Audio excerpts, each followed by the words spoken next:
Bonjour à toutes et à tous et bienvenue dans ce nouvel épisode des Lectures d'Élise. J'espère que vous avez passé un bon Noël en dépit des circonstances. Je vous rappelle le principe de cette émission, je vous lis un chapitre issu d'un roman auto-édité et ou posté sur des plateformes de type Wattpad, Scribd, Plume d'Argent, etc. avec autorisation de l'auteur ou de l'autrice évidemment. Et pour ce 4e podcast, je vais vous faire découvrir le premier épisode de Gideon, un roman feuilleton écrit par Lilou Rox. Ce premier épisode s'intitule Mort au con, et si je devais vous donner des mots-clés pour le résumer, je vous dirais simplement administration, destruction de l'humanité et Donald Trump. Après cette petite mise en bouche, il est temps pour moi de lancer le jingle et de vous faire découvrir ce fameux premier épisode. Les Lectures d'Élise, votre émission Découverte Lecture.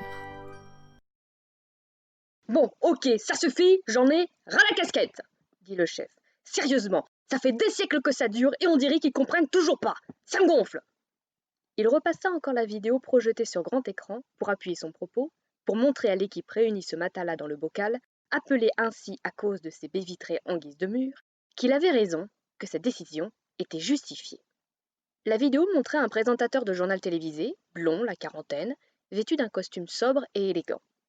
Une cravate rouge apportait un peu de couleur et de relief au bonhomme, dont on avait pris soin d'aplanir la coiffure, comme la personnalité, pour plaire aux téléspectateurs.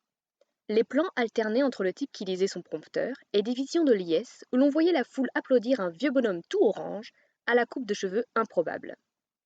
On aurait dit qu'il avait un petit rongeur mort, posé sur le haut du crâne, mais ça ne l'empêchait pas de parader sur scène, joignant les mains en signe de reconnaissance, puis saluant la foule, puis joignant les mains à nouveau. Dans la salle, où était filmé l'événement, on pouvait lire le slogan Make America Great Again partout, sur les t-shirts, les casquettes, les badges, les écrans géants. La foule hurlait de joie et scandait le nom du type orange. Donald Trump! Donald Trump! Une voix off commenta. Contre toute attente ou presque, c'est Donald Trump qui remporte ces élections et devient le 46e président des États-Unis. Une véritable onde de choc pour l'Amérique et surtout pour les sondeurs qui avaient massivement prédit la victoire d'Hillary Clinton. Le chef appuya sur pause.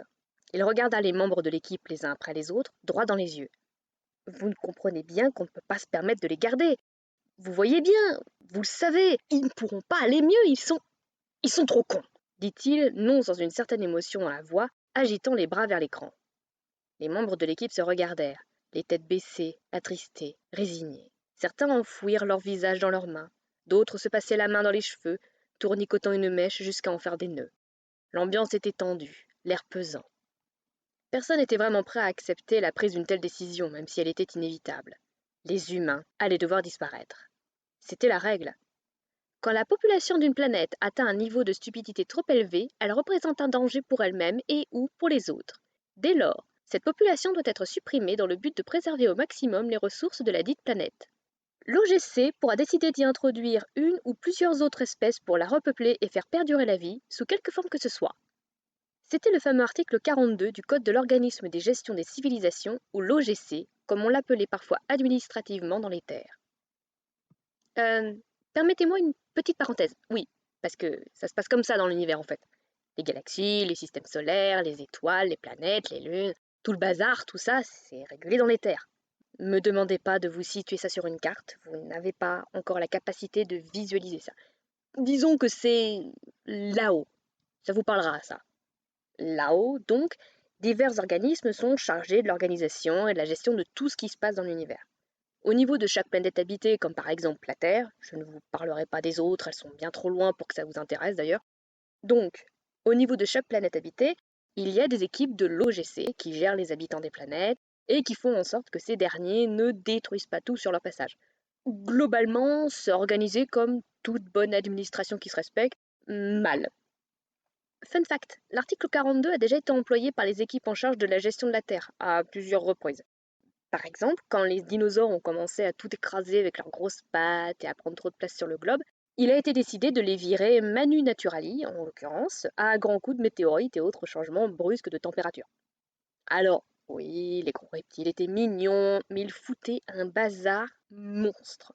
L'équipe évaluation et suivi de la Terre en a vite eu marre de les voir transformer la planète bleue en litière géante.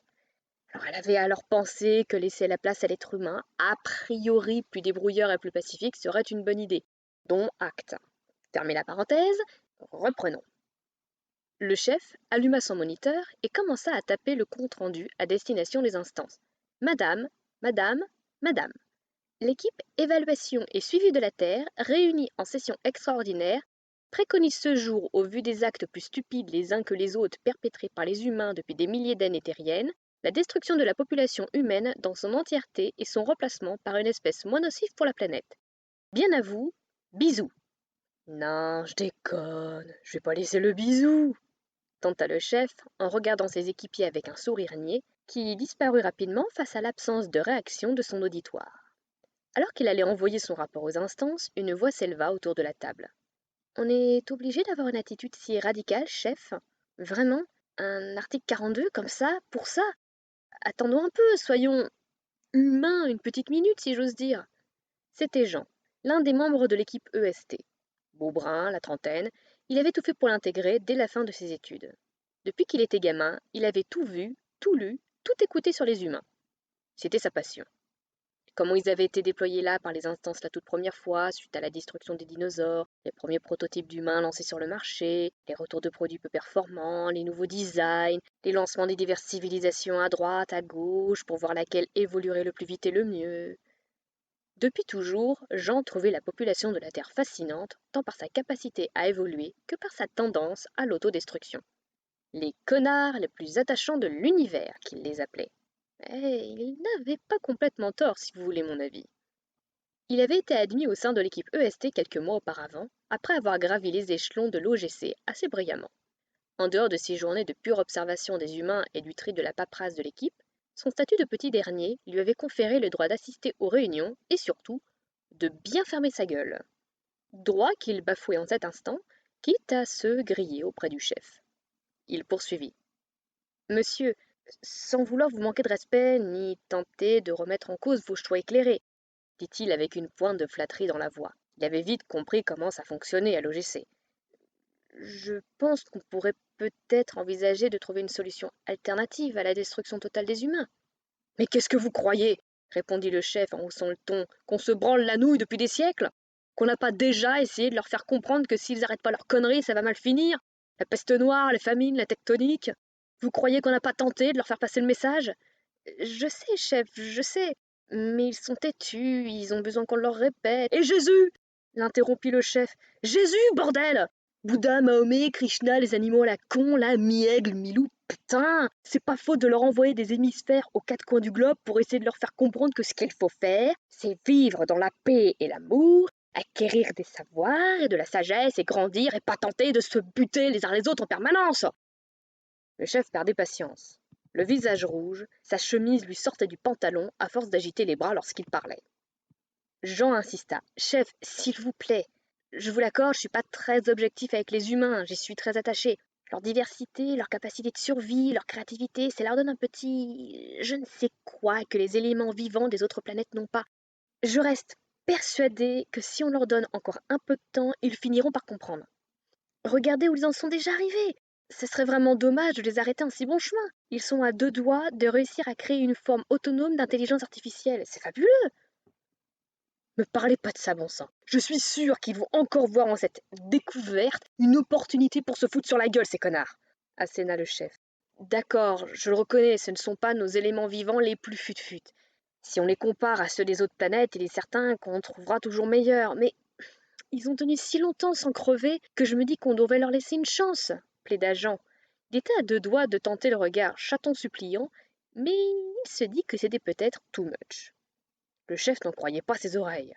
Pour qui il se prenait, celui-là? C'était quoi son nom d'ailleurs à ce bleu? Franchement, donner encore une énième chance aux humains? On aura tout entendu. Il se tourna vers le reste de l'équipe, incrédule face à tant d'audace, les yeux écarquillés. Non mais, vous le croyez, ce type? Balança-t-il. Va pas leur donner encore une chance quand même. J'ai pas raison, hein? Il regarda les membres de l'équipe les uns après les autres, à la recherche d'un acquiescement. Il trouva surtout des visages gênés. Quoi? Me dites pas que vous êtes d'accord avec lui? Jackie, lança-t-il à l'une de ses plus anciennes collaboratrices. Vous êtes là depuis au moins aussi longtemps que moi, vous les connaissez, vous êtes d'accord avec moi. La plaisanterie a assez duré avec les humains. Jackie se tortilla sur sa chaise. Visiblement mal à l'aise, elle cherchait ses mots. Eh bien, franchement, oui, oui. Non, mais on est d'accord. Ils sont particulièrement stupides et ils sont allés trop loin, là. Élire un clown orange à la tête d'une des plus grandes puissances économiques de leur monde, c'est a priori une bonne grosse idée de merde, si je puis me permettre l'expression. Mais je sais pas, monsieur, je les aime bien, moi aussi. Ça m'embête quand même de les éliminer comme ça. Elle avait l'air désolée de ne pas être d'accord avec lui, mais la franchise avait pris le dessus sur sa volonté de lui faire plaisir. Ah d'accord. Merci, Jackie, merci, dit-il en applaudissant. Ne dites pas que vous autres aussi vous pensez la même chose, demanda-t-il au reste de l'équipe. Le silence et les regards gênés qu'il obtint en guise de réponse voulaient tout dire. Oh bah merde alors, souffla le chef. C'est la meilleure. Il avait beau avoir une folle envie d'en finir avec l'humanité, il ne pouvait pas faire fi de l'avis de son équipe. On était dans une administration respectable ici, à l'OGC, pas ces chez psychopathes de la R&D, réalisation et destruction, les inventeurs des trous noirs, NDN, qui foutaient le bordel dans l'univers avec leurs inventions à la con sans respecter l'avis de personne. Il s'empara de son ordinateur en grognant et cliqua sur Annuler. Je vous préviens, dit-il sur un ton déterminé. Si vous me faites passer pour un con auprès des instances avec votre histoire de les garder encore un peu, ça va très mal se passer. Surtout pour vous, Jackie. Cette lecture est désormais terminée, j'espère qu'elle vous aura plu et vous aura donné envie de découvrir ce roman. Vous pouvez retrouver les 4 premiers épisodes du roman feuilleton Gideon sur le site de l'autrice à cette adresse lilourox.com. Alors Lilourox, ça s'écrit L-E-E-L-O-R-O-C-K-S.com donc. Et le roman est également disponible en format broché sur le site lulu.com. Vous pouvez suivre l'autrice sur Twitter sur son profil lilourox tout attaché et je vous l'ai déjà appelé plus haut, je ne vais pas recommencer. Et aussi sur Instagram à lilourox, tout pareil, tout attaché en minuscule.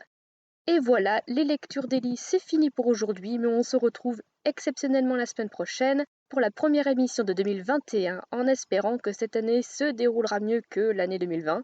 En attendant, je vous souhaite de joyeuses fêtes de fin d'année, portez-vous bien et à la prochaine.